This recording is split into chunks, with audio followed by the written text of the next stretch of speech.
Welcome everyone. Thank you, Sabrina. Thank you all for joining us tonight for the Economic Community Development Committee meeting of the Common Council. And that is August 4th, and we are now starting at 6:02 p.m. We'll call this meeting to order. I see committee members, Mr. Hubelman, Mr. Meek, Mr. Livingston, Ms. Smith, and Ms. Shanahan are with us, and also joining us tonight are Mrs. McMurr, and I just saw Nicole. Did she leave us? Oh, and then Ms. Ayers has also joined us this evening. Oh, and Ms. Najelski-Eichner is also with us. Before we get going, we'll start up public participation. Sabrina, do we have anyone signed up to speak? There is no one. No one's with us tonight? Okay. All right, we'll close public participation and a little administration work, and that's the approval of the minutes of July 7th, 2022. Anybody have any corrections to those minutes before I call for the vote? Okay. All in favor, please raise your hand. Motion, John? John, you want to Oh, yes. Thank you, Mr. Livingston. Mr. Livingston moves the item. All in favor, please raise your hand and signify yes. Abstentions? Let the record show Mr. Meek and Ms. Smith have abstained. Okay, and then new business, and that's item A1, industrial zone recommendations, presentations, and discussion. The main purpose of this meeting, and thank you all for joining us early, is to discuss the industrial zone study that has been before us, I believe, since 2020. There are some additional questions from committee members, non-committee members. And I think it was a good idea to have this meeting to be able to answer some questions and go through this once again. I know Mr. Kleppen is with us tonight, and he has a presentation he'd like to go through. And in that presentation, I know we received some questions from several committee members and council members, and I believe those questions will be answered with this presentation. So why don't we hop right into that, and if anyone has any questions, don't hesitate to ask them, either if you're on this committee or not, as we go along. I find that's the best way once the topic is raised to discuss it. So Mr. Kleppen, if you don't mind, you want to take the lead here and get us going? Certainly. Thank you for having me back one more time to go over this again. Can you guys all see screen? Yes, sir. Assuming so. Steve, you may want to do present again. Perfect. Yeah, my one button wasn't working, so I had to go to plan B. So we thought it would be a good idea just to kind of do a little bit of a recap of the process that we went through to get to this point, and then bring us back to where we are today. And I know we did get some questions from a few folks here tonight. So if we haven't addressed those as part of the presentation, we're happy to get to those after we're done. I think we have answers to most of those. Some of those we just couldn't get to or were outside of the scope of the study, but I think we can kind of get to the bulk of them through what we're going to talk about now. So kind of where we started was, you may recall that in 2019, we adopted a new citywide plan, also known as the Plan of Conservation and Development. One of the recommendations within that plan was to look at the industrial zone land within the city. There were several reasons for that, because the industrial zone land had been, targeted is the wrong word, but it had been sought after for development purposes in many areas. Sometimes it was stretched up to the South Norwalk train station. In other ways, it stretched into residential neighborhoods in South Norwalk and was conflicting with residential land. The citywide plan recognized the importance of the industrial zone land to make sure we had adequate land available in the future for future job growth. But we also understand, as I mentioned, that there are conflicts between residential development and some of the industrial zone uses like contractor yards. So this hadn't been really looked at probably ever to any kind of comprehensive point. So the study really looked to rectify some of those historic wrongs and try to make sure we came up with a solid plan on the type of land we needed going forward.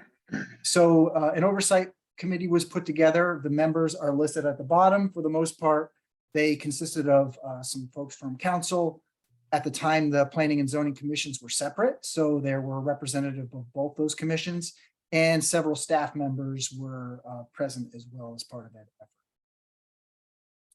effort. The slide here kind of shows the kind of timeline from where we started. So September 2020 was when the steering committee was put together. We put out an RFP, a consultant was chosen, which was a firm called UTL out of Boston.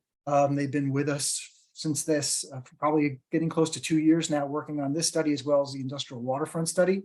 Over the course of that time, we had numerous public meetings, did a lot of outreach in terms of talking to landowners, had public meetings, did some polling, trying to get feedback on things. This is not, this study is a little different than some of the other like neighborhood planning studies we do, because it's just a little different. It's very land specific and doesn't get into some of the other neighborhood kind of things, which like a neighborhood plan, like the TOD plan in East Norwalk, for example, would get into. So kind of the green arrow kind of shows where we're at today. We've gone through the referral process out to the required state and city agencies. The Common Council is the last step before the Planning and Zoning Commission holds their public hearing. They have several things that they have to do. The Planning and Zoning Commission has to adopt an amendment to the citywide plan, which is the item that you're ultimately going to vote on. And they also have to vote on the actual zoning regulations and the zoning map changes. So there's kind of three components that they're dealing with, including the one you're looking at, which is the amendment to the POCD. So what did we kind of realize out of the plan? So as is the case with most of Norwalk zoning regulations, it's pretty confusing right now. The language is a little bit tricky, convoluted, and how the zoning boundaries are put together is another problem. If you think about certain areas, go down Van Zant in East Norwalk, or go down South Main in South Norwalk, and from property to property, there's no cohesion in the land use. You might have a mechanic that's next to a two-family house. On the other side of that is an office. Then there's a house and there's another mechanic. It's kind of, historically developed that way. And I don't think that's the right way we want to see the city develop going forward. Within the regulation, there are a lot of definitions that don't make sense. And for the most part, there are a lot of things that are undefined. And when you have things that are undefined, but they're actually being, they're actually occurring on the ground, that leads to conflict, because that ends up having us to make interpretations on things. And we say things like, well, that's the way it's always been done. So one of the things we tried to rectify was we really should define things on A, what they're actually doing, and B, on what we want to see going forward. And one of the big things which we're going to spend some time on tonight is looking at the zoning boundaries and how we're proposed to correct them. We can't rectify everything that's historically happened, but we can try to correct things over time, which this plan is. You have to look at it like all the plans we put together. They're really like a 10-year time frame is how things get implemented till you hopefully see the bulk of the changes that you want to occur over time. So the plan, it's not, we understand that there's undesired uses in some of these areas now, but those property owners have legal rights to continue to operate that business no matter what we rezone them to. And even if we don't like the way those businesses operate or where they're located. So the law is they can continue to operate in perpetuity, even if they change the name of the business or sell the business. So that's just the law. And there's nothing we're going to be able to do about that. So what we've tried to do through the new zoning is provide incentives for them to do something that's hopefully more appropriate and more fitting with what is going on around them. So we've done things like increase the allowed building height and building stories. And when I say that, that's with the caveat that we understand that in some areas they may be butting up to residential areas, and we don't want those buildings to be so large that they negatively impact those areas. We've also reduced parking. This parking is a significant cost, which you really don't get any return on from a development standpoint. And we've also added some uses which we think will help monetize those properties while maintaining the underlying commercial use. So the intent is for these commercial zones to remain commercial, but there's some kind of ancillary uses that we've included that will help monetize those properties. Overall, there's been a 70% reduction in the amount of heavy industrial zone land, which we currently call industrial number 1, and that's citywide. But there's also been an increase in the area citywide, and I'll go through the maps and show you these in a minute, where you can park commercial vehicles, because that's one thing that we wanted to really distinguish in this study is what's the difference between somebody who's operating a full-fledged contractor yard where they're having machines sifting piles of dirt all day, creating dust and creating noise, which is one of the big problems that we constantly hear about from the neighbors, as opposed to like a plumbing contractor who's got 5 or 6 trucks. For the most part, he's a pretty benign use, but he needs a place to go. And when we don't give those folks enough places to go, then they spill into the residential neighborhoods and we're constantly chasing them out of there. It's kind of we always call it whack-a-mole, where, we chase them out of property A and then 3 weeks later they show up in property B and we have to start the process all over again. So it's kind of some ways to, provide incentives and rectify some historic problems that been going on. One of the recommendations we kind of came to early on in the study was initially we wanted to look at the harbor and the industrial waterfront as part of the study, but we started getting into it and it was just too big of an animal to take on as part of this. So we kind of did a compendium study to that. The draft plan is pretty much done and I think it'll get sent out to you guys to look at in a couple of weeks. And the last point to mention on this slide is the recommendation as for now is to rezone the Norden property to what's called Industrial 2, which is a little more restrictive than what it is now. And then, there might be the need to further study Norden separately because it's really kind of a unique piece of property. So the 3 main study areas that we looked at going kind of north to south. The first area is kind of what we're calling the Perry Ave area. So on the west side of Main Ave, there are some kind of legacy industrial uses and some contractor uses up there, but in that zone, what's currently called business number 2. And most of the uses that are occurring up there, and there are some illegal ones, we are aware of that. A lot of those are legally non-conforming, and those sites are situated where they aren't really impacting residential neighborhoods. So we think that's a good candidate to actually upzone the intensity of those areas and allow some uses that currently aren't allowed, but wouldn't really conflict with anybody. So we think that's a good spot to kind of upzone. There's a small area, and then I'm not going to get into a great deal around the Wall Street area that has some historic industrial zone land. And, but they really don't have industrial uses. So the recommendation, and this was done, we were thinking about this as part of the West Ave Wall Street plan that was approved in 2019 to rezone those to the Central Business District, which is the zone that kind of abuts it on all sides. And that's kind of just more of a minor cleanup thing. The area over to the east, which is off the East Ave area along the railroad tracks running along Van Zandt and Winfield and those neighborhoods. That's legacy industrial 1 zone land. And we also have Norden up off of I-95. The recommendation is for a lot of that to be downzoned to industrial number 2, but leaving the waterfront properties like where WPCA is and Public Works is and deal with that as part of the waterfront study. The last area, which, jumped a little bit. The last area, which I think has been the bulk of the conversation with this group, has been what to do in South Norwalk. And there's a lot of different parts and pieces to South Norwalk in terms of what the industrial zone land is. What this slide shows, and just to point out, we're going to go into these in much more zoomed in view and in more detail, is in South Norwalk, there's two zones right now. The darker kind of bluish purple color is industrial 1 zone land, and this lighter color is what's called restricted industrial. The restricted industrial zone land, I can't remember the year it was enacted, but it never achieved its intent and purpose. So we want to scrap the restricted industrial zone and go to what's industrial 1 and industrial 2. And I'll show you those in greater detail in just a moment. So just quickly showing you what we talked about with the Wall Street area.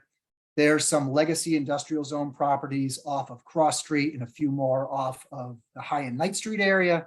And they really don't serve the purpose of having an industrial zone property there. So our recommendation is to consolidate that zoning with the CBD zoning, which is West Ave and then the Wall Street corridor. So I just think from a land use perspective, that makes a lot of sense. And that's what the picture on the right shows. Next area I talked about was the Perry Ave area. So right now there's a couple, like I'll call them chunks of land. This is Muller Ave and with the industrial park up there. It's currently zoned business 2, which is the same zoning, which runs north-south along Main Ave. And there's another place off of New Canaan Ave, with the idea being there's really not residential impacts in these areas. It's a good candidate for hopefully good industrial growth going forward. So we think it makes sense to upzone these areas. East Norwalk, we talked about. The image on the right shows the industrial zoning that's currently existing. So this dark purple color is the heavy industrial or the industrial 1. And this light pink is, on this map, shows it as it's a combination of neighborhood business and some other zones. You may recall from last year, we rezoned a good chunk of East Avenue as part of the new TOD zone, and that's shown with this kind of like pink hatch with the black outline. The recommendation within this plan is to kind of complete the process where the properties that are shown in this light purple here go to what's called Industrial 2 from Industrial 1, and the same with the northern piece off of Strawberry Hill in this general. And kind of the areas where we've kind of gone back and forth and made some changes over time, really focused in on South Norwalk. And some of these changes did come up a little later on as a result of the school pursuing the new school in South Norwalk. So we kind of made adjustments accordingly, which we think we've come up with something that fits in with that context and fits in with the neighborhood. So the existing zoning is the map on the left. And the plan recommendations where we started are on the right. So the recommendation was to rezone, here's the MLK corridor over here, change it from that restricted industrial to consolidate that all to industrial number 2, and then maintain industrial number 1, or actually change industrial number 1 on Rockland Road, while maintaining industrial number 1 on the Meadow Street area and through this area. And obviously, as I mentioned, the city went forward with the purchase of the property for the school. So we made some changes as a result of that. As part of this process, there was considerable discussion along the Lexington Avenue area as well as South Main. Ms. Young from council had expressed concern about some of those properties through there. We also had some comments from some residents about some of the changes initially proposed. So we made some modifications as a result of that. So the slide on the left is the existing zoning map. I just put this one in just the black and white view because I thought it was a little clearer and easier to look at. And what we did was, right through here is the transfer station, which has been a big cause of consternation over time. We've downzoned that further to neighborhood business. And we've also removed the industrial zone land off of the lower part of South Main and moved it all into this neighborhood business category, which is consistent with what's happening on the other side of South Main. And so the neighborhood business, what that allows is it's kind of a transition zone between residential and very, very light commercial. When I say commercial, it's not talking about industry so much as it's talking about small shops, potentially retail, restaurant, bodegas, and those kind of things. In this slide, again, just shows the allowed uses in the 2 zones.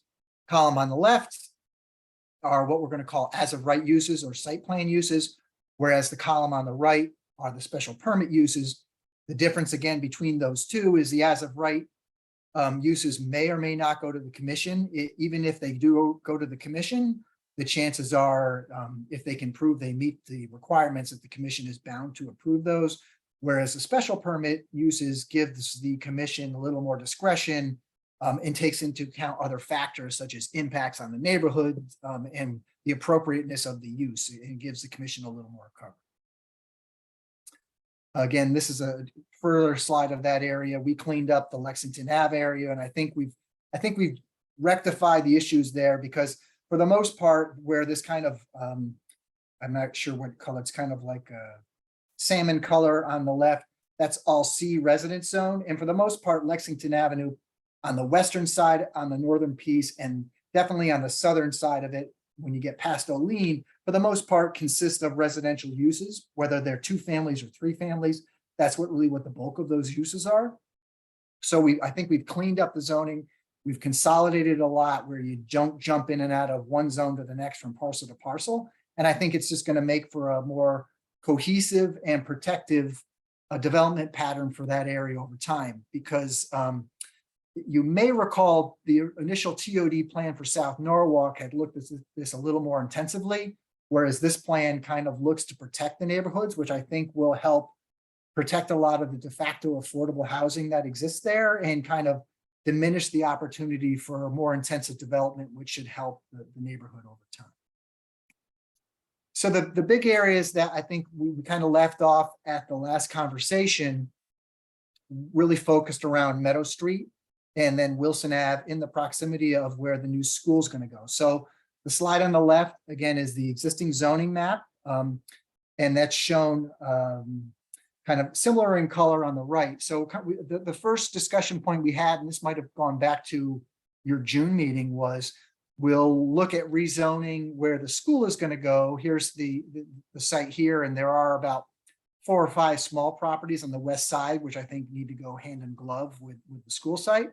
And the initial idea was, okay, we'll rezone the school site to a D zone, which is a residential multifamily zone. And that's consistent with what we see up to the north and also to the areas to the south and also the areas to the northeast. And we would leave the Meadow Street parcels and Wilson Ave parcels, industrial 1, whereas the other parcels that are now restricted industrial will go to industrial 2. There was concern brought up among several of the council folks about leaving that industrial 1, and they asked us to look at making the entire area industrial number 2. And there were some questions about what does that mean? What are the uses allowed in those zones? And that's the reason we wanted to get you those slides out as early as we could. I wish it was a little earlier, but there was a lot of work to do on that. So, I apologize for getting that out late. Again, here's a zoom in. And what we did here is we took the entire area out of industrial 1. So here's the Meadow Street parcels here. Here's the Wilson Ave parcels. We've made that consolidated. It's all proposed for industrial number 2 now. So we did remove that. This slide here shows you kind of the breakdown of the uses between the two zones. So the column on the left are the currently allowed industrial number 1 site plan uses. The middle column are the uses proposed to be allowed industrial number 1.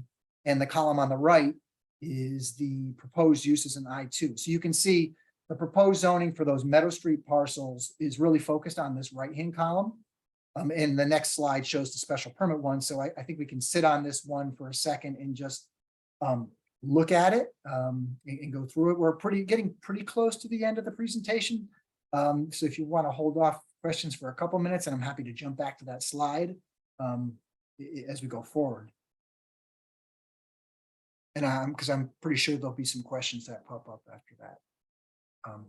This slide here shows the special permit uses. Again, left-hand column is existing industrial number 1, middle column, proposed industrial number 1, and the right-hand column is proposed industrial number 2. And the proposed industrial number 2 is the current recommendation for those Meadow Street and Wilson Ave parcels. So that would be the areas immediately adjacent to where the new school is going to go. So you can see per special permit, there's really not a lot of special permit uses proposed. This slide here shows the proposed changes to the allowed, what we call bulk and height standards for the different zones. And that really regulates how big the building is and how intense the development can be on those properties. The main one I think you'll probably want to focus on would be the allowed heights. So existing industrial number 1 allows for, and similar to restricted industrial, which is the focus areas we're talking about, allow 4 stories and 50 feet of development. There is a caveat where you can go up to 6 stories and 72 feet, but that's not really applicable to the areas we're talking about. The proposed zoning goes up to, and it's different between the two zones, and I'll highlight both of them for you. Oops, sorry about that. The proposed I-1, which is not in proximity to the area we're talking about, goes 4 stories, 65 feet. And it can go up to 85 feet by special permit. Two things that are important to point out as part of that: the ground floor requirement is a minimum height of 20 feet. And I'll show you a couple pictures in a little bit that show why that's the case. Our consultant was pretty adamant that in order to get the kind of industrial development that we think will work and is what is recommended, is they need a higher ground floor bay. And it's for the equipment and the vehicles and stuff that work in and out of that kind of development. So that's why the additional height is proposed. At the bottom of that, you'll see when these areas abut residential zones, they need to start stepping back those buildings. So it kind of has a little bit of a wedding cake effect, so as not to loom over those developments.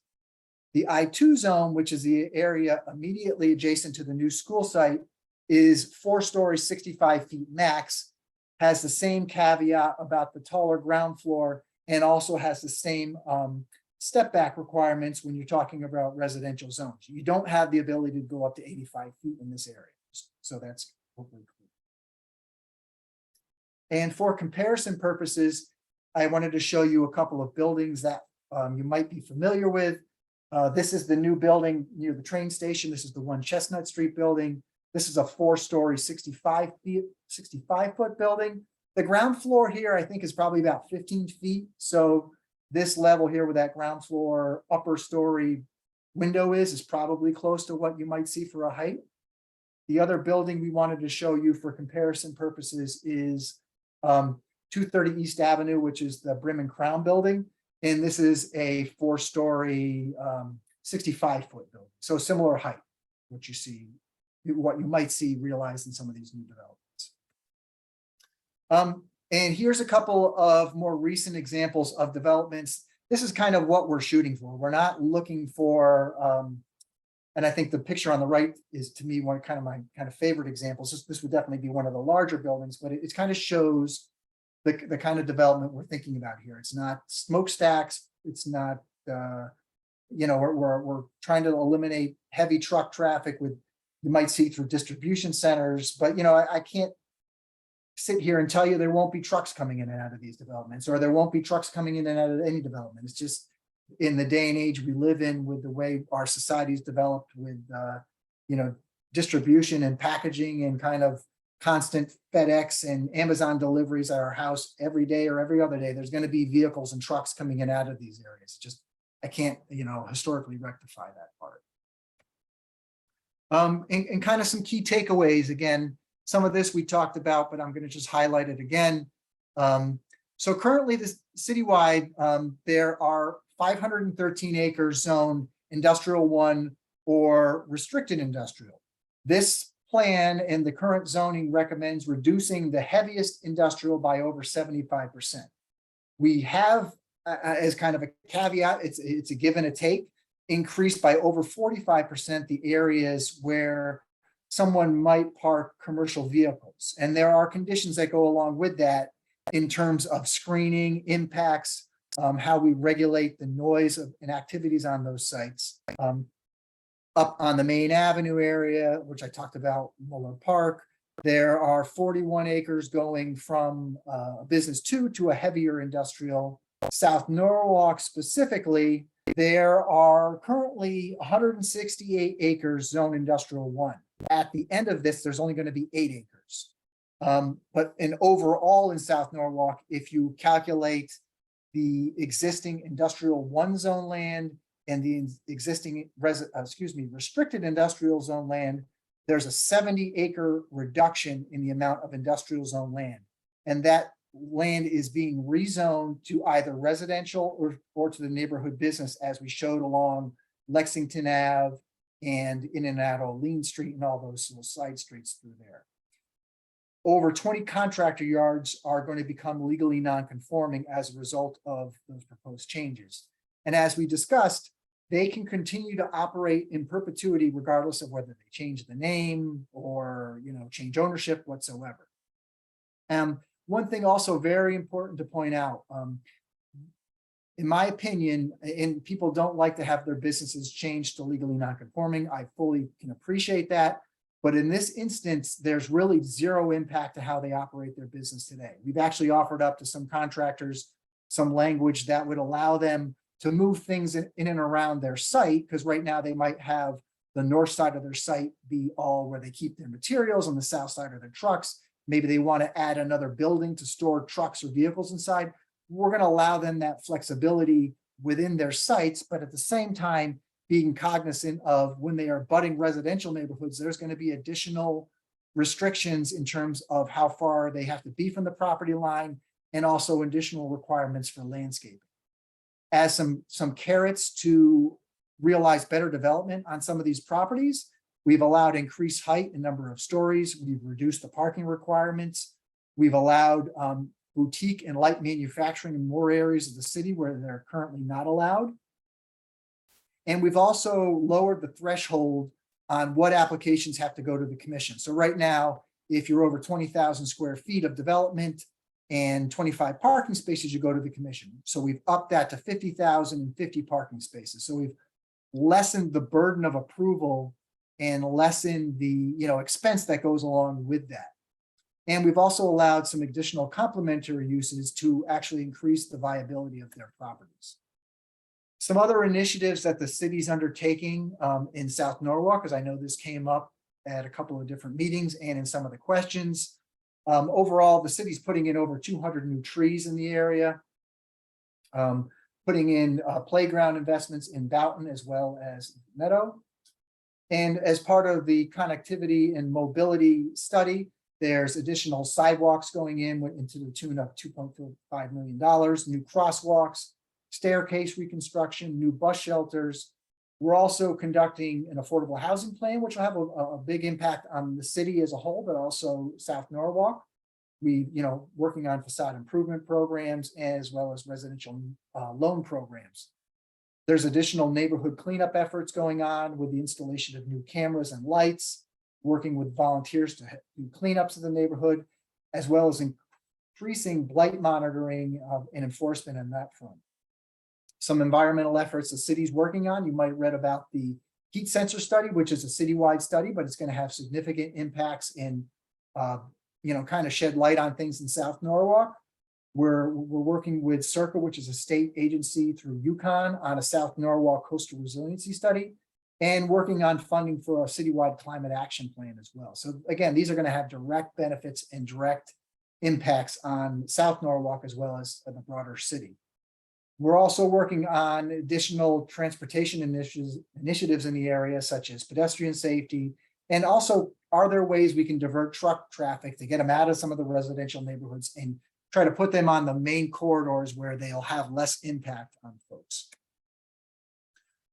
Specifically related to enforcement, there's continued and ongoing inspections of approved contractor yards as well as illegal contractor yards. And what I mean by that is we know who the good players are and the bad players are for the permitted ones. So I'd say probably on a quarterly basis go out, and even more frequently on some of the ones we're more concerned with, we go out and to make sure their piles are covered when they're not in use, that the pile heights aren't larger than they're supposed to be, and they're not working outside of the confines of their approved plans. And we also do kind of quarterly sweeps in certain neighborhoods that are very well prone to illegal contractor yards. And as I mentioned, that's tough because we kick them out of one spot and then they move to the next, but we are kind of constantly chasing them out of there. Right now, we do require buffering and screening requirements on all these kind of developments. And looking at beefing those up going forward, and are there ways for existing developments that aren't required to have them because they predate the zoning regulations? Can we work with those property owners, or can we, on the city side, add those kind of screening elements to improve the visual aesthetic in the neighborhoods?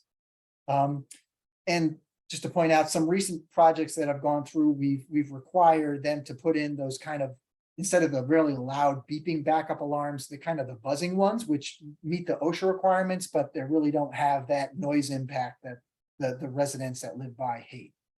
We are constantly in beefing up blight inspections to kind of remove graffiti, get rid of unkept properties, and clean up areas that have just been prone to illegal dumping over time, and it seem to be constant spots where people like to do that.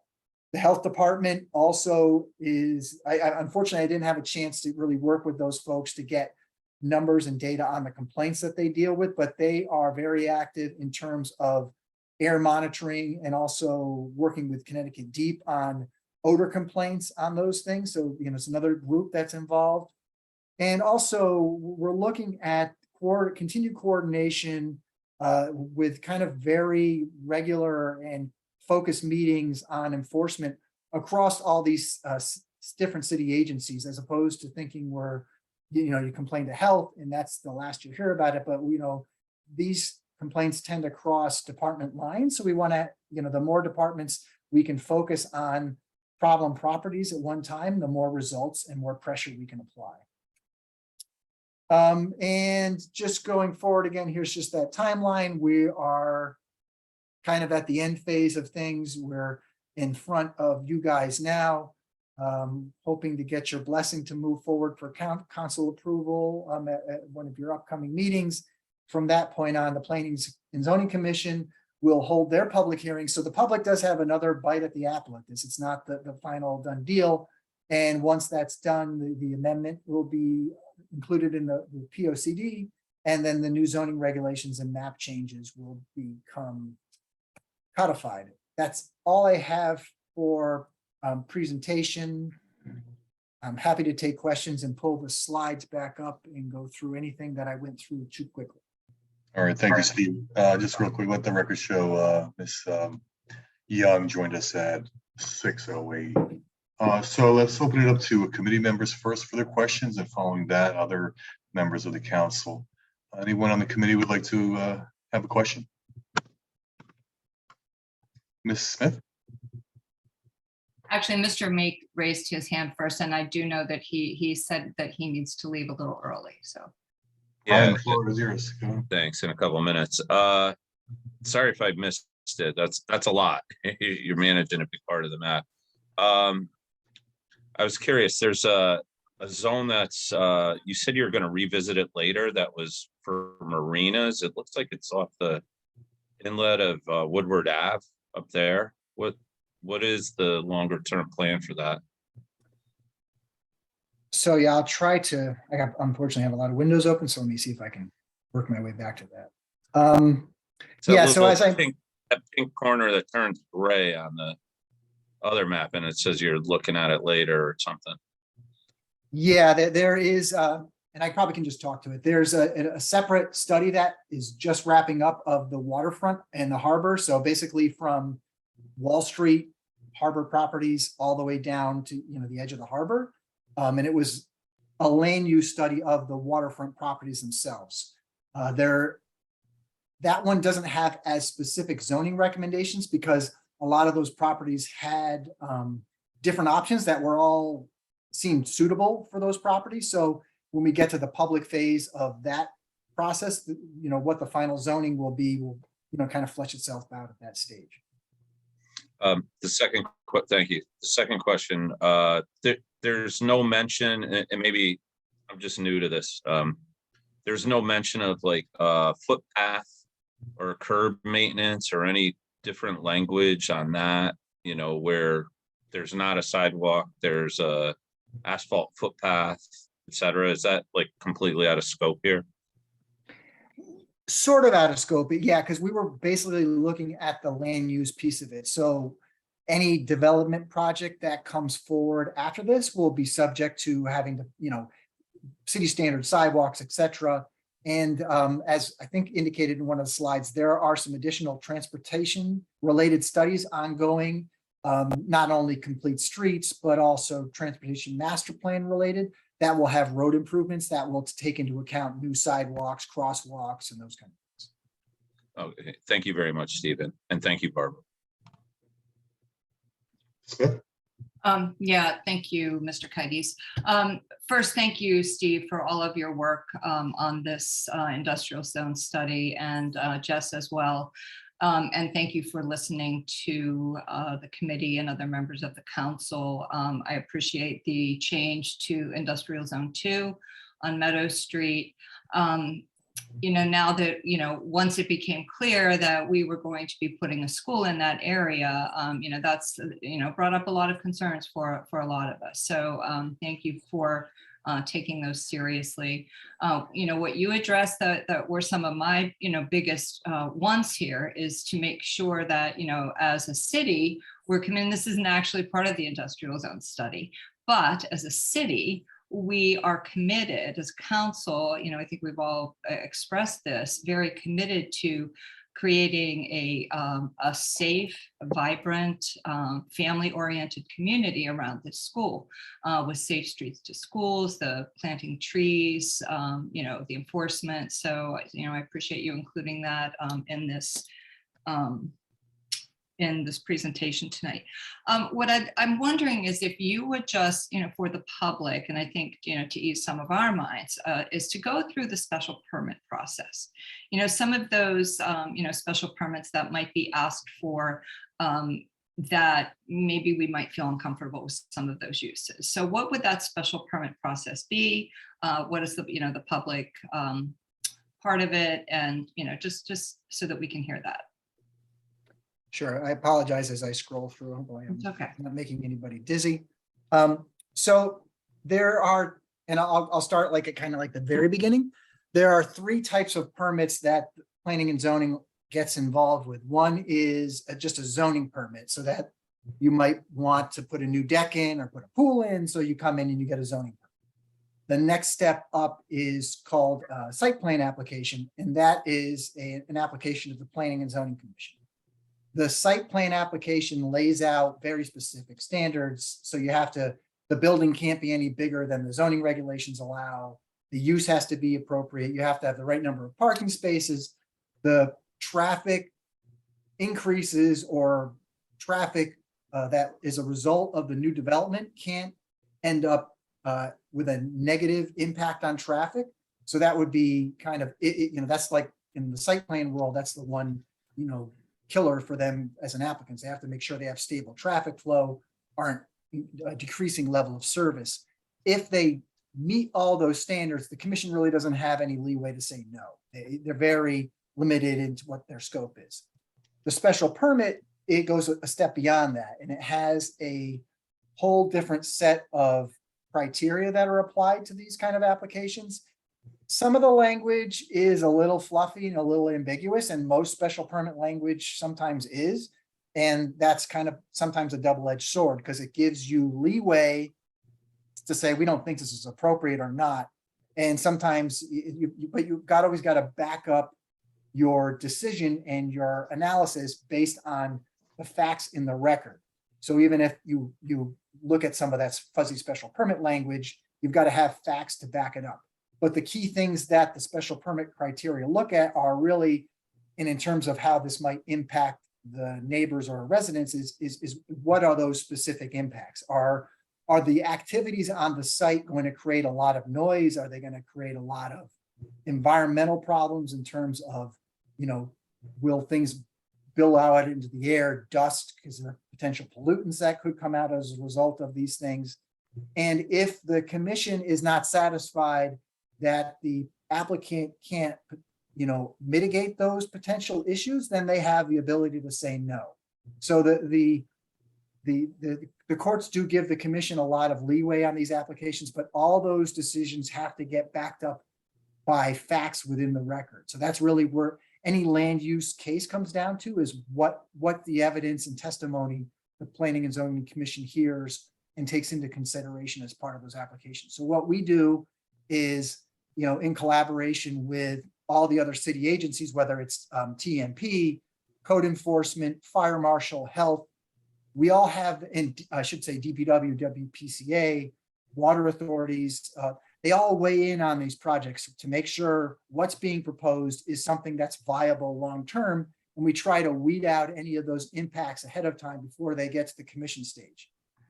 And we also have a peer review process, which we institute for planning, architectural design, and what's, the most common one is traffic. So we have, so typically the applicant has a traffic consultant who comes up with their report. We have TMP and P&Z staff who looks at it and does our analysis. And then we have a lot of times an outside consultant that the applicant pays for, but they report to the city. So basically you have 3 sets of eyes on these projects. And we can also implement that for environmental things if we felt we needed to as well. So we try to hit it from as many angles as we can and leave no stone unturned. Thank you. Anyone else? Yeah, Mr. this Hugel? is David Hubelman. Thank you, Chairman Kites. I just have a couple quick questions, Steve. If I'm reading this correctly, I'm going back to in your proposed uses, we're eliminating completely any storage and wholesale distribution, correct? So a couple things, that's a good question. So if you can see down here, you can see my screen, middle column, first kind of green text. Okay, so bottom. that's becoming a special, that's a distribution facility would be taking the place of that, and that would be special permit. Right, and along with this, and I Okay. didn't send it to you tonight, I think I sent it to you previously with the proposed definition. So right now, they've kind of, the existing regulations dump distribution and storage together. They're really 2 completely different uses. So we really wanted to curtail where distribution facilities could go, and we wanted to curtail where self-storage facilities could go, because they're 2 different uses with 2 different problems. Distribution facilities create a lot of traffic, they create a lot of local traffic, and they create a lot of truck traffic. So we wanted to really regulate where those could go. And self-storage uses are one of my big pet peeves, because they're really a dead use where they take up a lot of valuable land and they really don't add anything to the employment base. So while they're, from a traffic standpoint, you could say yay, but from just an overall land use perspective, they're really not a good use. So we've we've allowed storage units, I didn't put it on the slide, in the business zones under very specific circumstances. So we don't want Norwalk to be the kind of the dumping ground for everybody's self-storage facility. The next question, this study shows a 70% reduction in industrial 1 zone land, correct? That's what you say here on the. Right. Okay. How does that square with the POCD that talks about preserving industrial land for future use? So while there is a 70% reduction in the heaviest of the industrial zone land, there isn't that large of an overall reduction in the amount of industrial zone land. So this slide, and I probably could have added another bullet, which would have answered your question, but if you can see this one down here in South Norwalk, the overall reduction in industrial zone land in South Norwalk dropped by 70 acres. So that's just South Norwalk. But if you remember back to, actually it is on the slide. So, but up on the Muller Ave area off Main Ave and New Canaan Ave, we've added 40 acres to the industrial zone land. So between those 2, there's only a 30-acre loss of industrial zone land out of the 500 plus. There are a few parcels in and around, as I mentioned, the Wall Street area, but I'm going to guess they're probably in the 10-acre, 15-acre range. So we really haven't reduced the amount of industrial zone land by that much. We've just, I think one of the big things, which was one of the real impetuses of the study, is to rectify where those industrial parcels are. So we wanted to yank them out of the areas in the South Norwalk neighborhoods where they're existed and they've added conflict, but we've kind of, I think, spread them out a little bit into areas where it makes a little more sense. We've pulled the really areas where you can do heavy industrial, which we think really conflict with the residential areas, and allow those in areas where they're not going to conflict with the residential. So there's overall, kind of, that's a long-winded answer to your question, but it's not a large reduction in the amount of industrial zone or commercial zone land overall. I guess part of my concern is that in making the shift in this way from the heavier use industrial zone to an I2 zone and then the neighborhood business zone, which seems to absorb a lot of that, those uses. Where does that stand? Do those zones potentially create employment from an employment standard or standpoint, that we're preserving areas where we have industry that creates employment for our citizens? So, you know, those types of jobs, are we losing anything by losing the larger industrial zone property? So you may have recalled this, I showed you a similar slide, or I put it in a memo one of your prior meetings. I revised the table a little bit based on one of the questions we received. So I'm going to just focus on the area that was the bulk of our conversation at the last meeting, which was the Meadow Street, Wilson Ave area in and around where the school site is, which is right here. So the main properties in concern were these properties right through this stretch of Meadow Street. So, and this is based off the available data we could find. So you can see on here, it shows the employment number for a lot of these properties. And some of these aren't very high in terms of number of employees. One thing I did want to point out, which I thought was really interesting, at least for me, was right here is immediately south of the school site is the Wusthof site. I don't know what the current employment numbers are for that site. I imagine at one point in time it was pretty high, but that's got the site's improved with a building and a parking lot. The taxes paid according to the last determination, and that number also includes sewer fees. So just I put everything in there just to be safe. That was about $177,000. One of the yard sites over here where it's Contractor Yard and auto salvage, they are only paying $40,000 a year. And I don't think they have a ton of employees. And I'm not trying to pick on them. I mean, they do employ people and they've been a longstanding citizen in the community. But I mean, I think it's fair to say that that kind of use from the community standpoint is probably what they prefer not to see going forward. So I think what we're proposing is, can we have on those kind of sites with the I2 zoning, can we put like a building like this over here, have jobs, have less of the things going on those properties in terms of the dump trucks coming in and out, dust being generated, noise being generated, to a use that's quieter and, from an environmental standpoint, I think is better. And then also can increase the tax base and add jobs. I think that's kind of in a nutshell, that's what we tried to hit at with the rezoning here. Thank you. Steve, I mean, as you know, one of the biggest concerns of mine and others is the city's management of our current industrial zones, specifically with violation enforcement. And you kind of touched on that before. Do you mind expanding on what your plan is moving forward when it comes to enforcement and the concerns raised by not just members of this committee, but other members of the council? Sure, and I believe, I can't recall who it was, but they did ask a question about the number, and if I don't answer your question, please chime in at any point. There was a question raised about the number of existing and active complaints, that are occurring in this area specifically. And I'm just reading this off. I had someone on my staff pull some numbers today from our software. So, and this goes back to 2012. We had 229 properties where we had complaints about contractor yards, and that's citywide. So that could be on a strictly residential street where somebody's bringing home 2 or 3 dump trucks versus, a large yard where they're processing dirt. So that, that 229 is over, approximate 10-year span.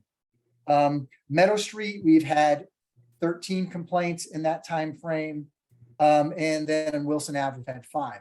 And it's also really important to point out that a lot of those complaints really were focused on about 3 or 4 properties over time. One of the the folks that we used to have a big problem with, and he's just the bulk of his properties off the screen is the Grasso property, which is back over here and it extends down further on Wilson Ave.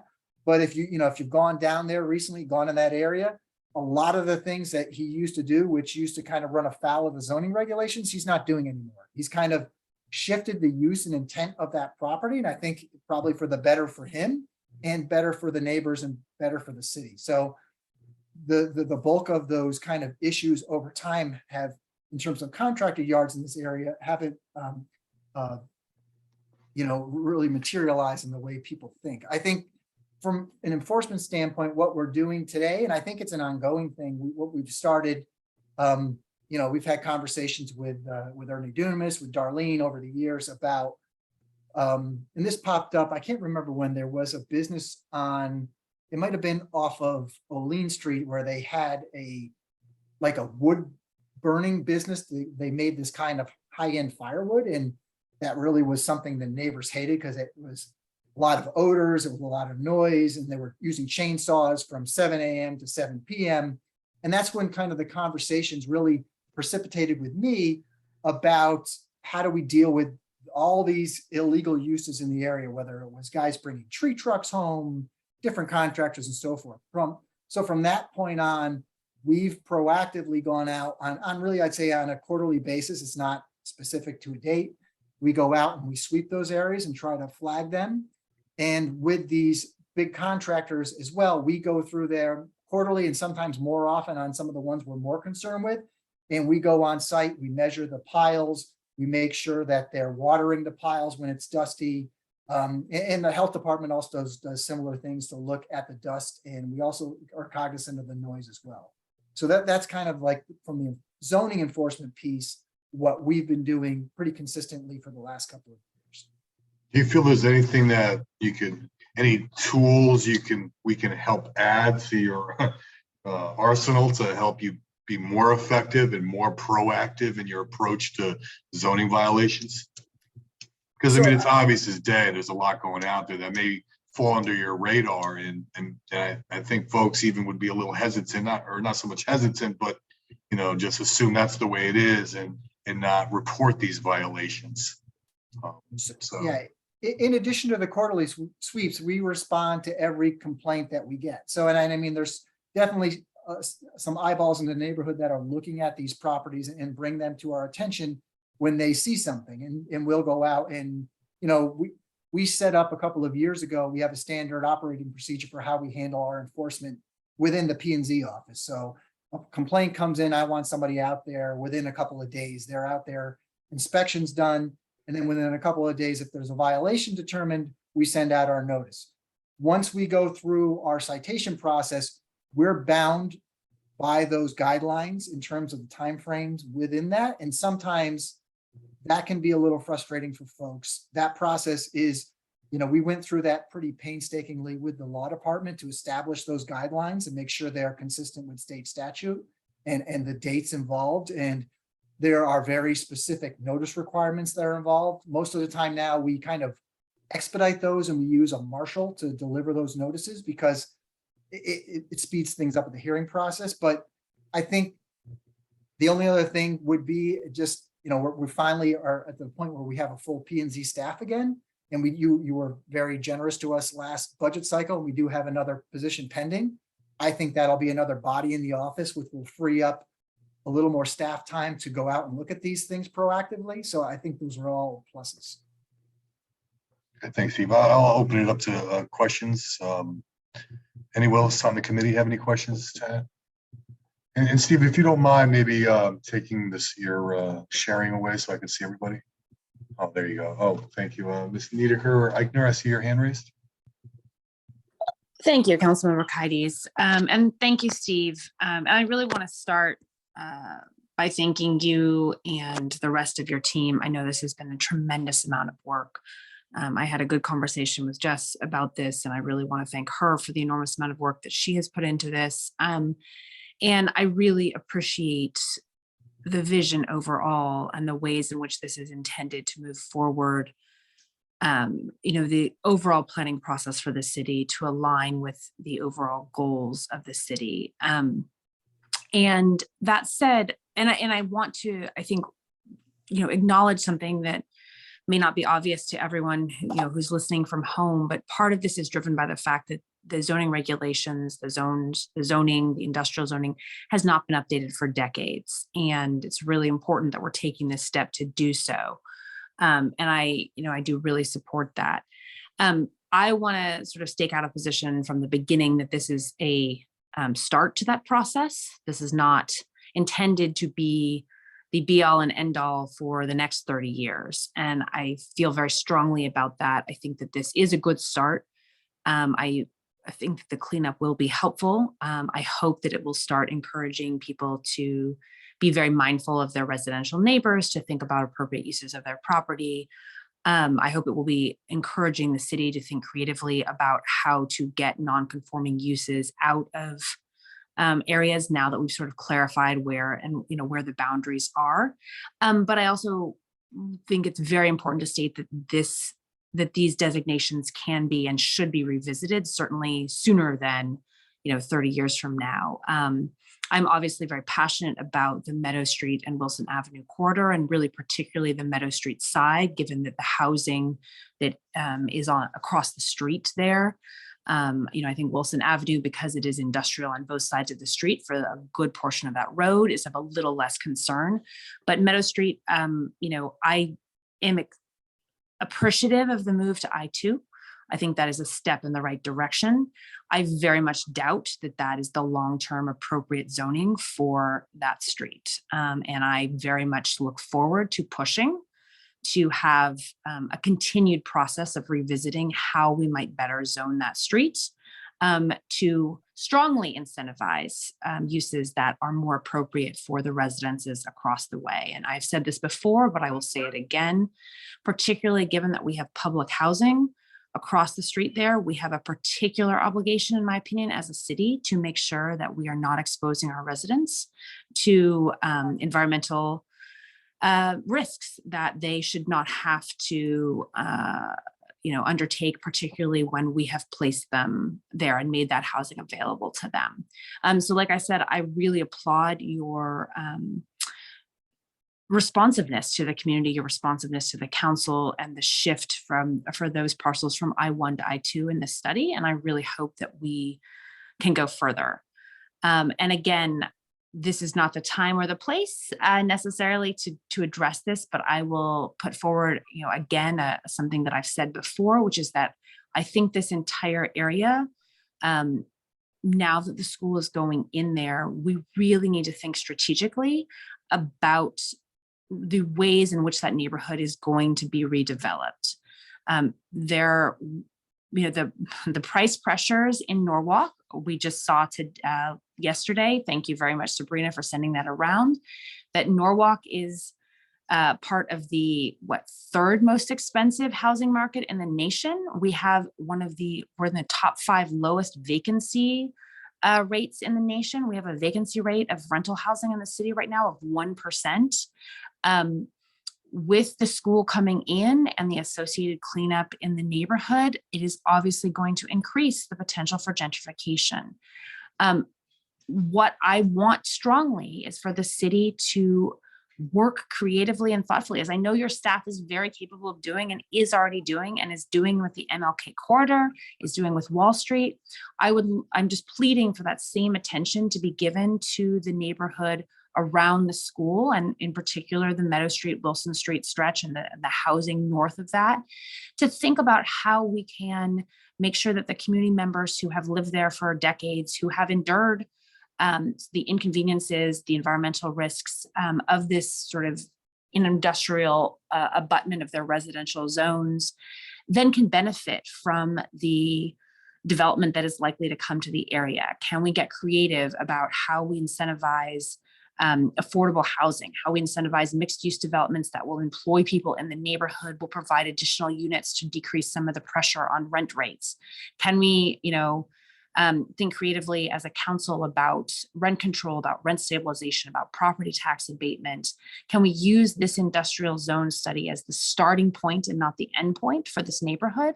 And can we use the school as a lever to help us engage with the community to figure out what the people who are living in the neighborhood right now want in their neighborhood.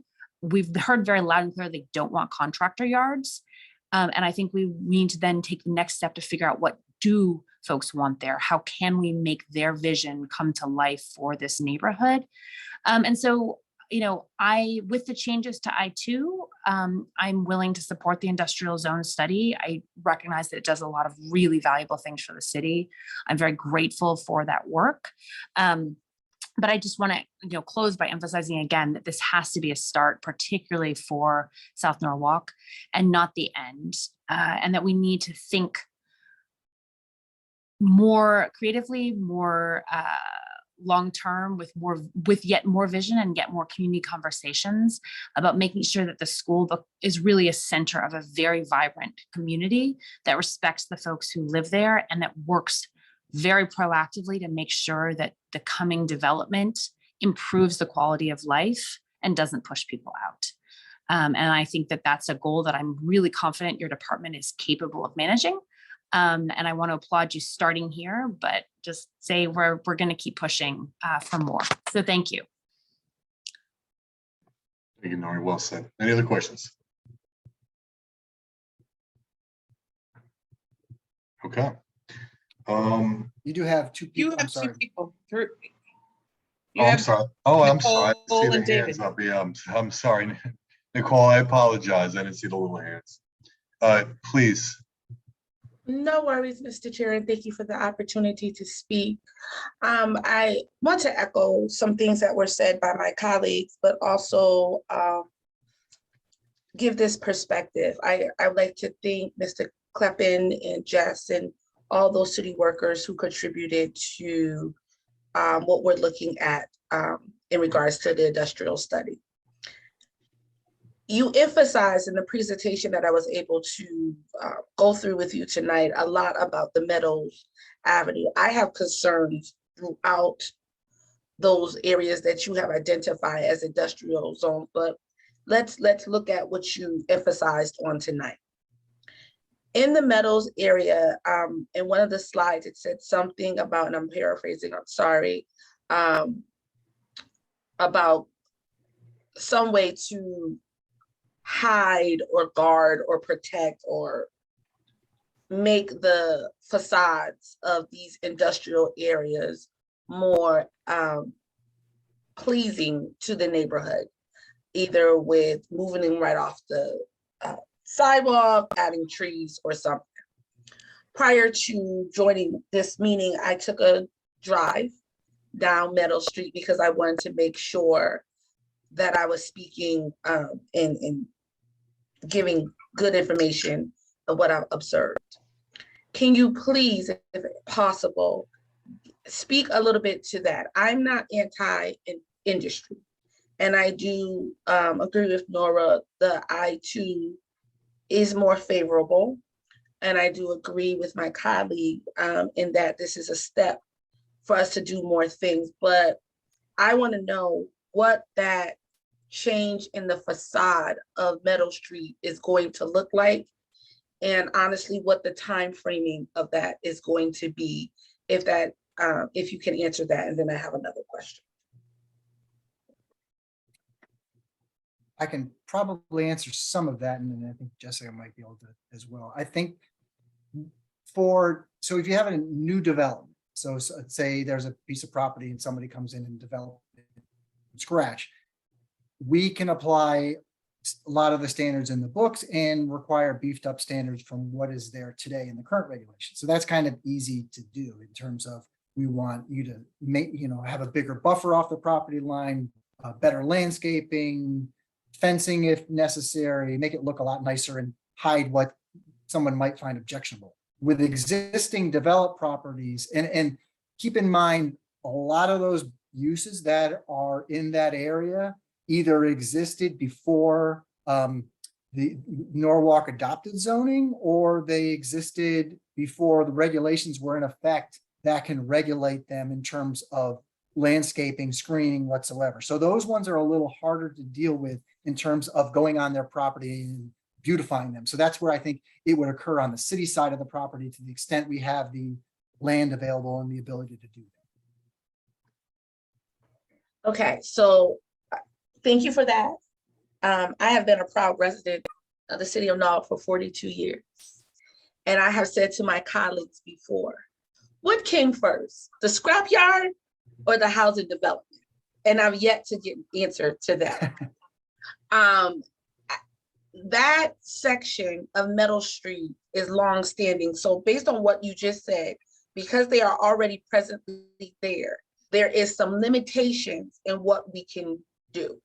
If it's a new development, we have some wiggle room. But for people who are already established there, it's some limitations. If you ride down Meadow Street right now, they are at the curb. They can't, they're right up to the curb. And so my concern with what has been presented, and I do understand that there is limitations legally that the city can do. You said something about city-owned land. Well, that's not city-owned land because that scrapyard has been there for forever. But what I could see today with my drive, that there's 6 or 7 businesses right all there, and they're all on the sidewalk. What is the plan to make those, I think the word you use, buffer, to make those businesses participate in this buffer initiative that we're proposing? So I don't know if we have a specific streetscape plan for that area now. There are some initiatives that the city's working on. And keep in mind, I think I mentioned this previously, when the school comes in to develop, they have to go through the permit process like everybody else. And they'll have to, if there's infrastructure improvements that the city needs to make in order to make the development safe, they'll go about those. And those can include sidewalks, street trees, and those kind of things.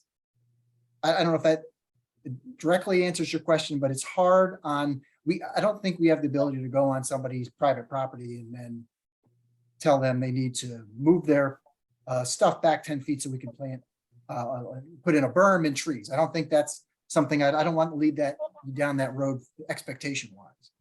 No, Right, I'm right there with you. I don't think as a city, we can tell these long-standing businesses that they have to come farther away from the road.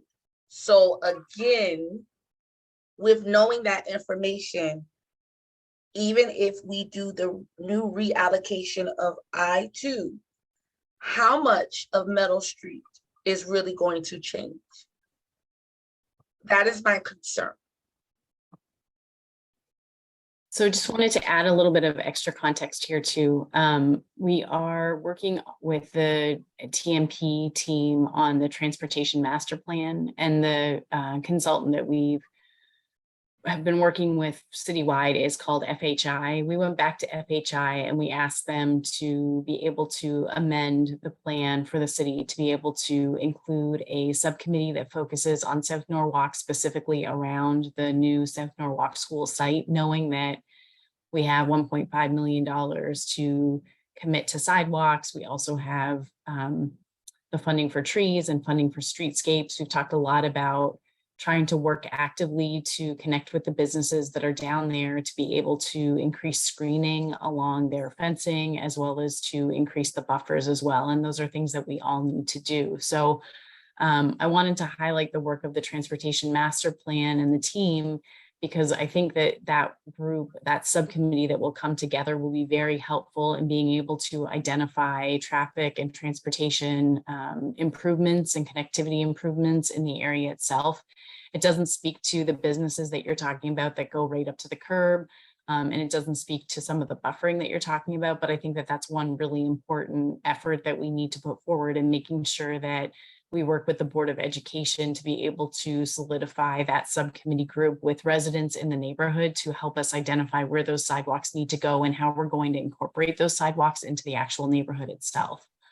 From the standpoint of working with businesses, we are going to reach out to the businesses to be able to talk with them about buffering, not only on the street, but buffering also around their particular sites and parcels themselves.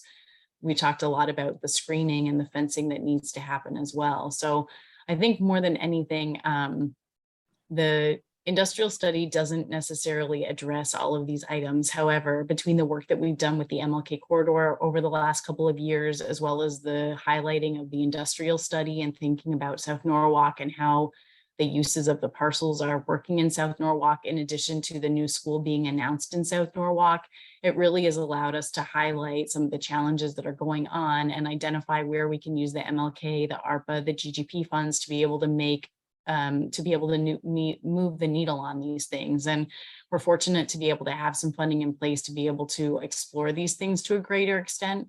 But I do think that the subcommittee for the transportation master plan is going to be a really big key piece of this, because not only does it address how the traffic will move through the area and the configuration of the road system, but it also will address that pedestrian safety piece and guide us in helping to identify where those sidewalks should go. I might just add one quick point too, is, and this was raised previously as well. This plan is, I've had this conversation with a couple of people. It's as soon as we enact whatever we enact, we can't have the expectation that there's going to be immediate change. It never works that way. These kind of plans are long-term plans. So we are going to look out, we have the new POCD will start probably in about 5 or 6 years, we'll start that process again. And as part of that, we reevaluate land use throughout the city. So it does get a fresh look, but the redevelopment of these parcels will take place over time. We're hoping that the zoning incentives that we're proposing might make the properties more attractive to a different kind of development, and also might provide incentive for those landowners to think about doing something differently. So that's how we affect change in the short term and on a parcel by parcel basis. Thank you, Steve and Jess, for the response. I just think it is important for constituents to understand that Meadow Street, because of the historical nature of those parcels of land, there is not going to be much movement, and particularly on the areas of Meadow Street that are the heaviest in the industry. I hear you saying things about sidewalks and trees, and I'm in favor of all of those. I really am. But I just think it's important for constituents to understand, even with these great improvements that are coming into the area, there are certain things that are not going to change. And I think it's our job, myself and my colleagues, to be realistic and to be truthful with constituents, to let them know what our limitations are, what we can do, what is within our scope to do, and what is without of our scope to do. And again, I think each and every city worker who has contributed to this industrial study, but I also want the community of South Norwalk to understand clearly in very simple terms. I don't want them to get riled up in this language, that there are certain things that in areas, in sections on Meadow Street, that because of historical situations and law are going to remain the same. Thank you, Mr. Chair, for the opportunity to speak.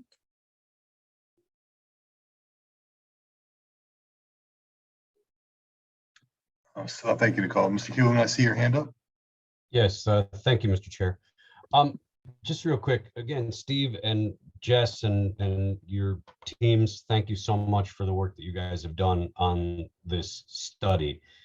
And I want to emphasize that it's a study. What's the action item here for the council? That's something that I think, is sort of the understanding for the constituents to understand what the council's action right now is with this. We really are, this is for reference purposes for us. The action now goes to zoning, correct? They're the ones that take this and implement this, the planning and zoning commission, correct? Yes and no. So there is a specific action that council needs to take. You are part of the approval process for amending the POCD. So there's two actions going on. One, we're taking this study and incorporating it into the POCD, which really, I think, provides a good nexus for approving zoning language and map change. So the Planning and Zoning Commission, once you take action on that, will then take action on the POCD amendment, as well as the actual zoning and map changes. but we don't actually formally change the zoning in this body, so that people understand that is not the purview of this committee nor the council, so that we understand what that is. So thank you. Yeah, I mean, I think it's unfair to you in this kind of circumstance. If we just gave you, oh, here's the POCD amendment and didn't tell you what we were doing with the zoning, because then you're going to ask the question, well, what does this mean? So that's what we wanted to show you Yeah. exactly what the impact was going to be. And from an informational standpoint, we appreciate that.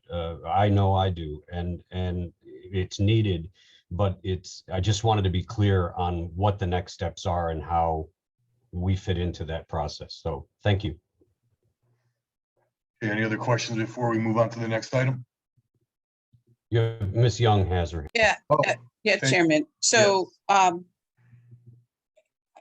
feel like I'm beating a dead horse here. And I completely understand everybody's perspective on this. And let me say this, South Norwalk is not under any illusions about any major changes that are going to take place.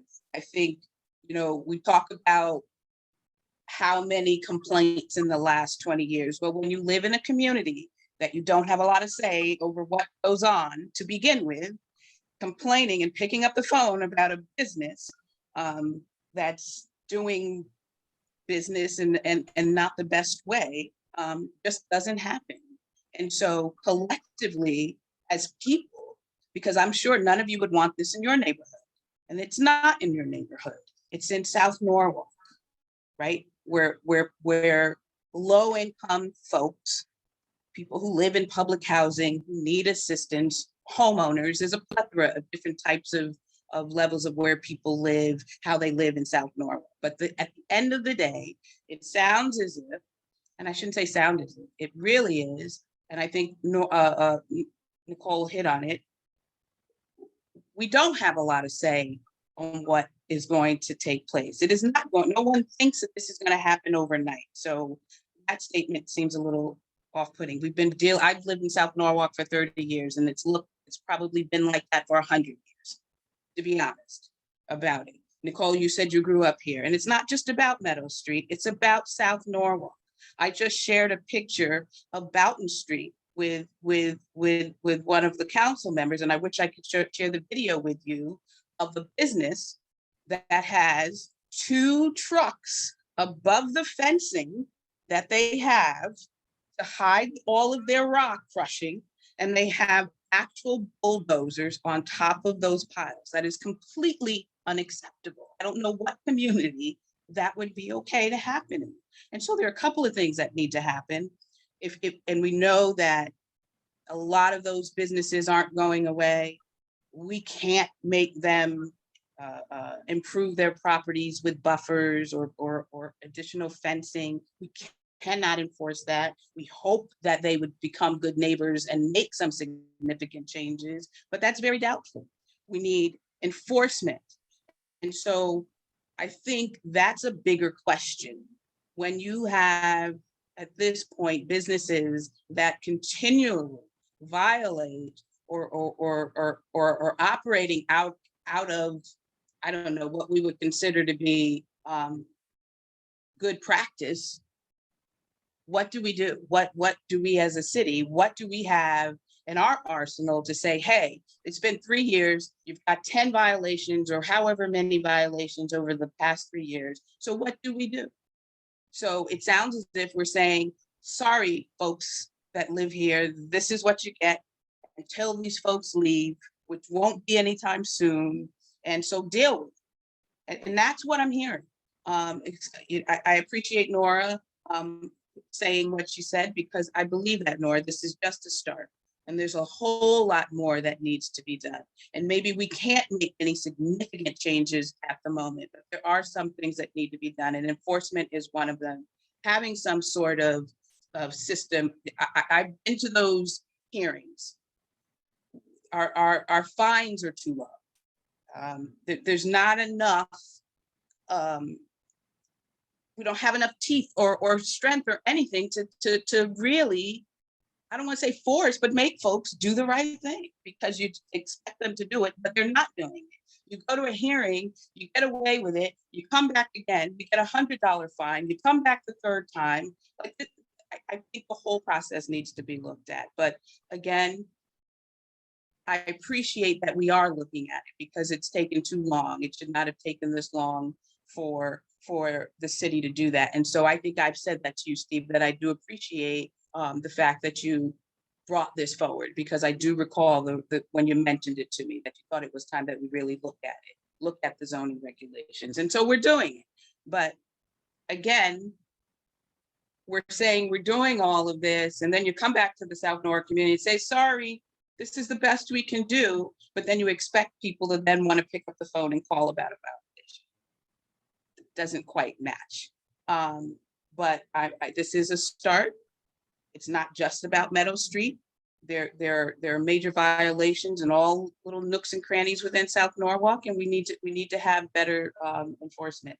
I think that would be the big start, and a fine, and something that deters people from continuously doing the wrong thing. That's my spiel. Thank you. Thank you, Ms. Young. All right, any other questions? No little hands. Okay. Steve, while we have you, do you mind getting into item 2, which is the quarterly development update of what's going on around our city, please? Sure. And I apologize because I'm not super prepared for this one. I happened to glance at the agenda and saw that on there, and I was focused on other things, but I think I can wing it. So you may have seen, I'm sure you've seen, and I'll kind of work a little bit north to south, Planning and Zoning Commission working with Building and Land Technology BLT on the North 7 project, which is kind of the west side of Glover Avenue. That was probably at least 24-month process. Actually, it's funny because it was, predates the combining of the Planning and Zoning Commission. They came in and met separately with both commissions at the beginning. What we kind of did in a nutshell is developed a master plan for the west side of Glover Avenue, which gets approved in 3 stages. So they have some rights to apply for an initial stage now for a southern piece of the development. The middle phase is tied to the improvements at the Merit 7 connector, the new on-ramps, off-ramps, as well as the replacement of the Glover Avenue Bridge. And the third phase is tied to improvements at Grist Mill, Glover Avenue, and Main Avenue, which are some really needed improvements in that area. So they can't go forward on those pieces until those improvements are done. And the third phase in particular isn't even a project with DOT yet, but kind of the thought that the commission had and the applicant had as well is that if the city goes ahead and approves this significant project, that would apply a little pressure to the state to move up those improvements on the kind of the pecking order based on what's pending out there. So all in total, I think there was, not a lot of commercial space. It's really designed to complement the office component on the other side and the new kind of train station platform that's being built right now. So all in total, there's about 1,300 units in the different phases of the project. There's flexibility built into the approval where if they had, like, for example, they wanted to do a hotel or they had a significant office tenant who wanted a different tower, they could build that in as part of that. Each phase of the project needs to come back to the city, obviously, and there's new reviews in terms of they have to meet the design guidelines that were developed. I should mention, there's a park that's going to be built at some point at the north end, which is over 2 acres, which is a pretty nice amenity for everybody in Norwalk. And, obviously, and that's tied into the NRVT loop as well. And there'll be trail access connecting through there. So there are some nice things. There were a lot of green amenities that the commission wanted as part of that project in terms of rooftop solar, low impact development practices, and different green infrastructure things that they wanted as part of that. So I think if it develops in the manner which we think it will, it should be a nice addition to the city. And again, that's we're talking about a 10-year project for this, all the phases to get developed. You saw kind of working north to south in the middle of Norwalk that the judge upheld the Planning and Zoning Commission's decision on POCO project, so that's a good thing. That doesn't mean we're out of the litigation woods yet, because the appellant has the ability to further appeal that up, but each time you typically lose at one phase, it gets a little difficult to move up to the next phase. So hopefully we see a final resolution on that sometime this year, and maybe that'd be great if they started construction at some point again. Under construction now in South Norwalk, they're kind of just breaking ground now on the 10 Monroe Street project, which is directly across from the police station. That was the Spinnaker project. That was kind of the next phase adjacent to their Chestnut Street development. So that's will be another nice addition to the city.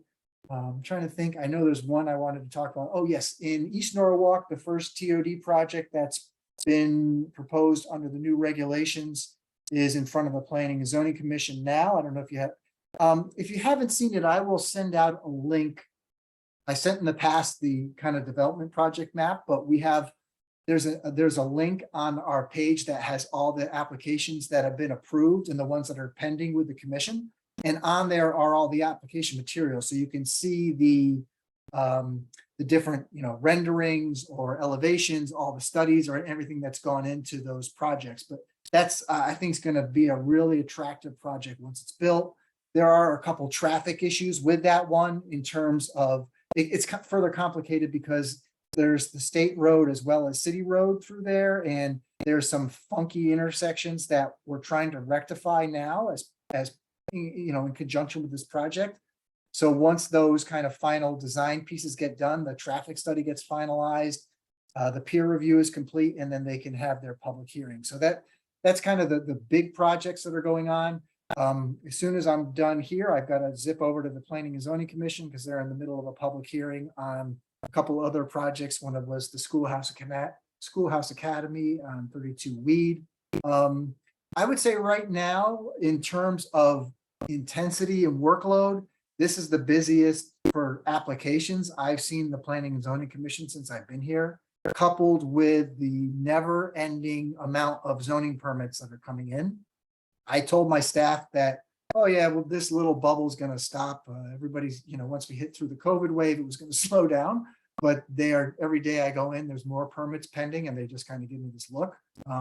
As I mentioned, we did finally we're almost at full staff capacity. In a couple of weeks, we'll have everybody on board. So I think we'll slowly start to pick away at our backlog.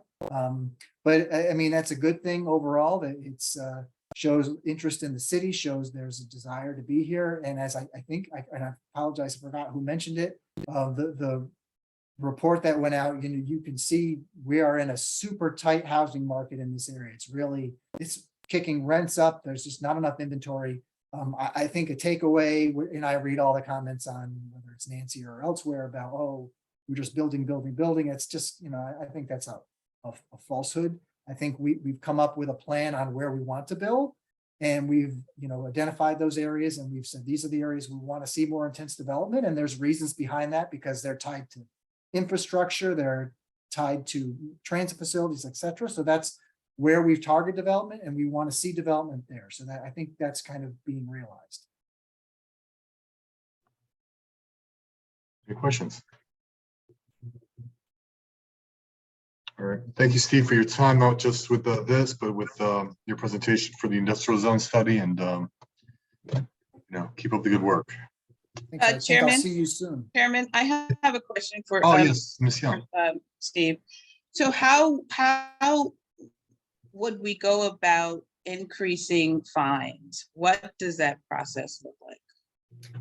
So the citation process has a fixed amount through state statute, so we can't change that. It's $150 a day. There's nothing, unless the legislation changes, that's a fixed amount. The citation process in how much of fines are actually set on an individual violation is done by the citation hearing officer, and he's a volunteer who makes his own decisions. Staff makes recommendations on, and particularly if there's bad ones, we really try to push for him to make a statement with those, but those are really up to him. The intent of that process is to gain compliance, not, obviously not collect fees. So that's the kind of the process we follow. Sometimes it's slower than we'd like. It's slower than I'm sure some residents would like if they're living next to one of these troublesome properties, but the process that is in place, I think, is a pretty solid one. So I know that with the gentleman that Mr. Dumas and I were complaining about, he has had a file dating back over 10 years. And by the time we were engaged in that process, there weren't any fines applied to this business owner. And that just doesn't make sense to me. And so to give all of that responsibility to this one person who in my opinion, because I sat through that, was more compassionate towards someone who clearly owns property in South Norwalk, but is not a good neighbor. I don't know if that's the only one, but I'm sure if that happened then, it's probably happened in the past. And I think, I don't know. So it sounds like you're saying we don't have any say over increasing those fines to be a real deterrent, or using that on a case-by-case basis. But to have a gentleman who's had a file full, of violations and not have any significant financial responsibility or anything owed to the city just doesn't make sense to me. And then I wonder how many others have had that sort of thing happen.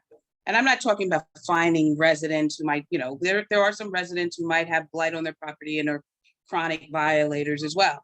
But I think we don't, as a city, have enough teeth in anything that we're doing to folks who are out of compliance. And so I don't see how things will change if they always have the upper hand. Well, the only thing I'd say is once they're in the loop, so, we go out, we verify there's a violation, we send out our notice, they get on the docket for a hearing, that eventually it's going to get rectified. And I know, I hear what you're saying, that if you're living next to this, it's not something you want to live next to. I think one thing I don't know how we go about this. You made me think of something, was when they're like, if there's an application on a property next to you, they're required to notify the neighbors.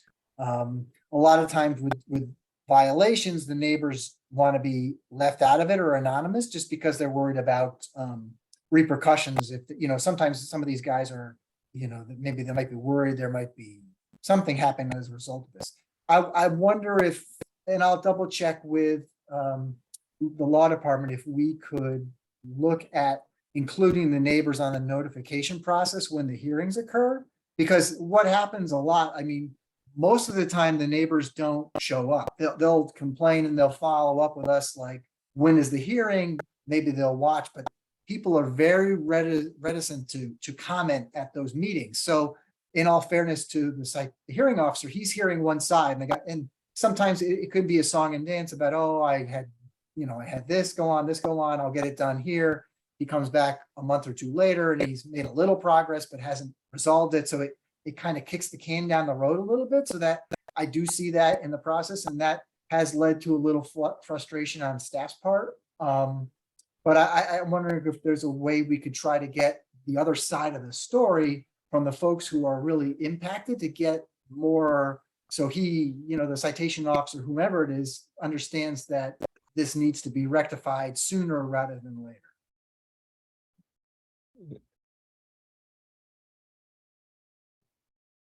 It should be on a neighbor. I can recall an incident where I called the police on a contractor, and a few days later, he said to me, "I know you called the police."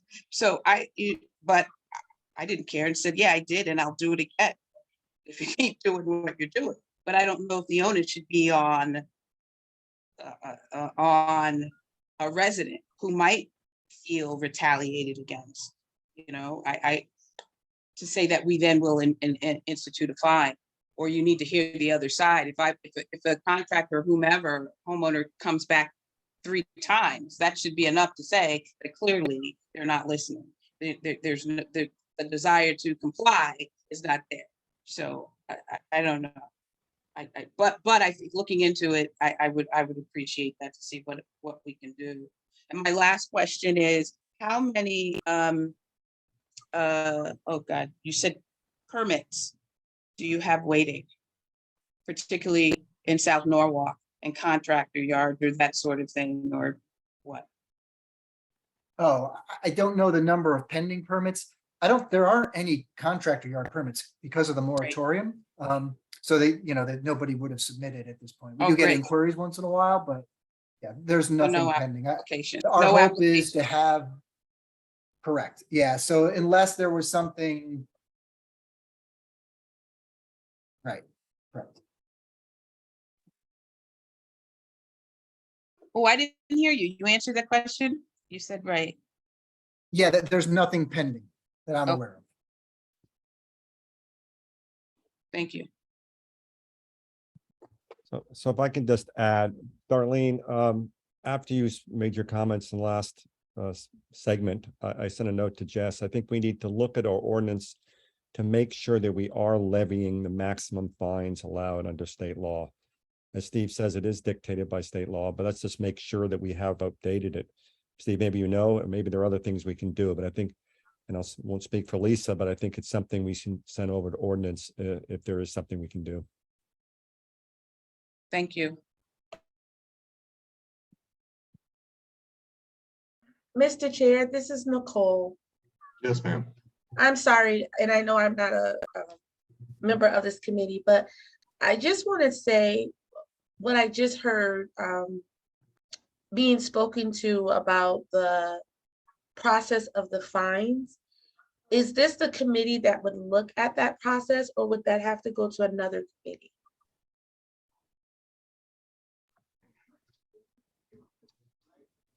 I guess to Tom's point and Steve's point, I guess it'd be a collective process.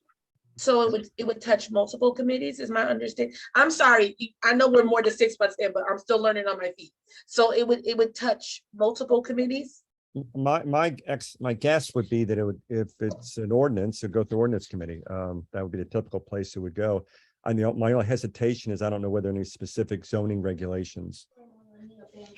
I'm not talking about the ordinance part. We were just educated by a city worker on the procedure of the fines, of how fines are, the judgments are rendered. He educated us on a procedure. Where does that lay in our committee structure? Who would deal with the procedure portion of it? Steve, please go ahead, Steve. I'll try to answer that. I'll try to answer it. Let me know if it doesn't work or not. So that process is, the state statute and lays out what you can do. The process we've put in place was one developed between P&Z staff and the law department to make sure we were following the letter of the law. Like any other zoning process, we want to make sure if we levy a fine or render a decision or a judgment that it's consistent and legal, regardless of what the fine is. That's kind of secondary. We have to make sure we're following the law when we implement that process. And if I could just, I'm sorry, Nicole, this may answer your question. I've just got something from Alicia King that said that no fine may be issued that may exceed $150 for each day a violation continues. It also says, to your point, the hearing procedure for any citation shall be in accordance with state law. So maybe that answers your question. I don't know. So no, it doesn't. So the guideline is the state law. The procedure, from my understanding, is what has been developed under the Planning and Zoning Commission. My question, and we might have to take it somewhere else, and that's fine, is that we need to look at the procedure. And why I'm asking that here is to support something my colleague said, Ms. Young, about, or even Mr. Kleppen brought to our attention, that neighbors do not always show up. But if we have city workers that are certifying the violation, I guess I don't know if I'm saying that correctly, but if we have someone that is a city worker who is certifying the violation, there has to be some support around that. And the lack of someone showing up should not be such a factor. I think that's my concern of what I heard. But again, we can take this offline, but I think that we could maybe look at a better procedure using those state guidelines.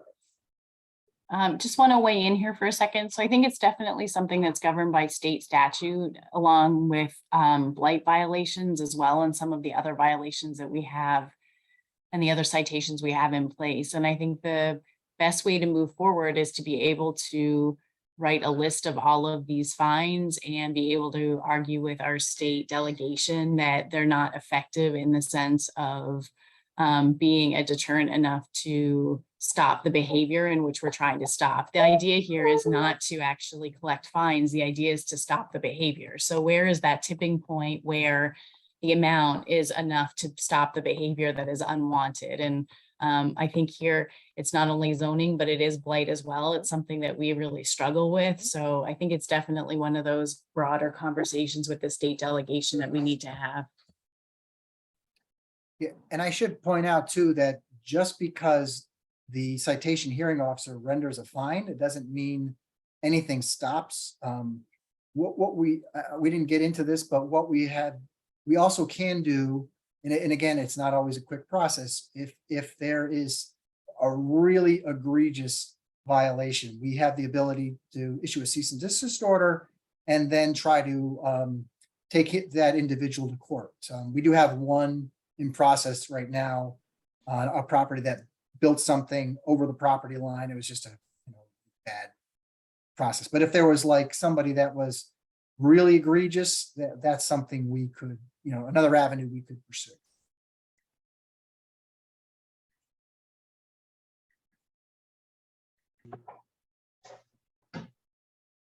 Okay, Nicole, if you're done, I'll ask for any other questions. Oh, yes, thank you, Mr. Chair. You, okay. Seeing no hands up, I will close that portion of the meeting. Thank you, Steve. Thank you, Jessica. Thank you all. And for those non-committee members, thank you for your time and joining us so early on this Thursday evening. Next up is the introduction of, and forgive me if I'm pronouncing your last name incorrectly, Pedro Mata, the new Capital Access Manager for the Kiva program.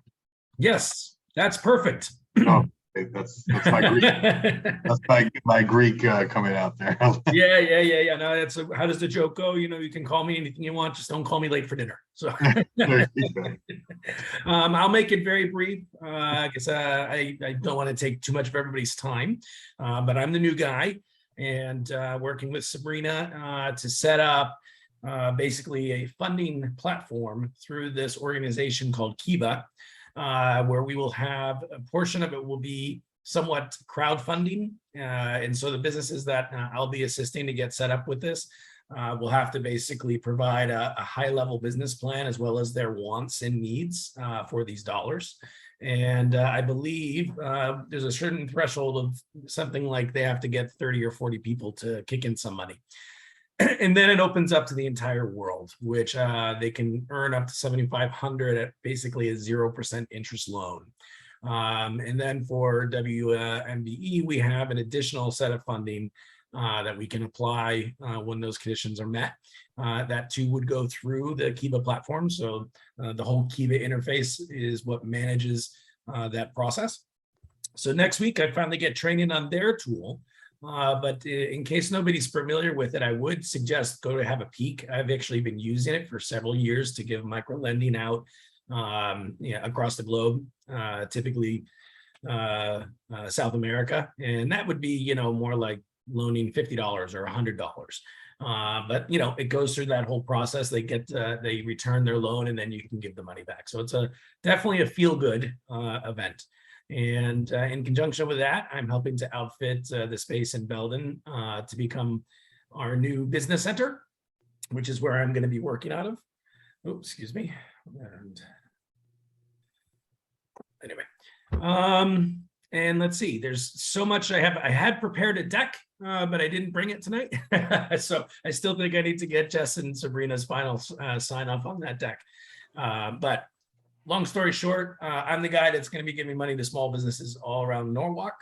So I hope to get our first guinea pig going within the next 2 weeks. I've already identified this very nice girl who makes artesian ice creams. And she's looking for facility space and some cash flow operational dollars. So it should be very exciting. So tell everybody, I'm the guy that gives the money. Well, welcome to Norwalk. I mean, look forward to getting the updates and hear about all the good things you're doing. Thank you. Any questions from Samantha? No? Okay, well, thank you once yeah. again. Yes, Mr. Keelan, else there you Mr. go. Chair, thank you. Pedro, welcome. I'm a huge supporter of this program. I'm so excited you're here and getting started. I just think this is such a great opportunity for Norwalk, and the crowdsource funding idea, the model, I think is just so incredible because it allows others to participate in this process as well. And watching these loans go to these small businesses and get started, I think is fantastic. So welcome. Thank you for being here. Thank you. Yeah, actually, the way it's set up, you have to be a bit of a shameless self-promoter. And I like that. So this isn't just a handout. They really have to go and scream and yell and get people to put the cash in. But that's how you got to hustle, right? So, but yeah, I'm very excited to start putting them through here. And then we're going to do all sorts of other programs, education programs, working closely with the chamber. I'm trying to meet everybody as fast as possible. And we hope to, I think Sabrina probably said it best, fill in some of the gaps between brand new small business that has very little to no operating history that otherwise wouldn't be able to get a loan. Okay. And then a little bit farther down the road, you can definitely get some gap financing for other places where they're operating better. And I'll figure out how that puzzle works, and then we'll have a big flow chart. So it's going to be exciting. So thank you, everyone. Welcome. Anyone else? No? Okay, great. Do I have a motion to adjourn? And Ms. Shanahan, thank you. All in favor? Great. All right, everyone. Good evening. Hope you have a great weekend. Enjoy your summer. Good night. Good night. Good night.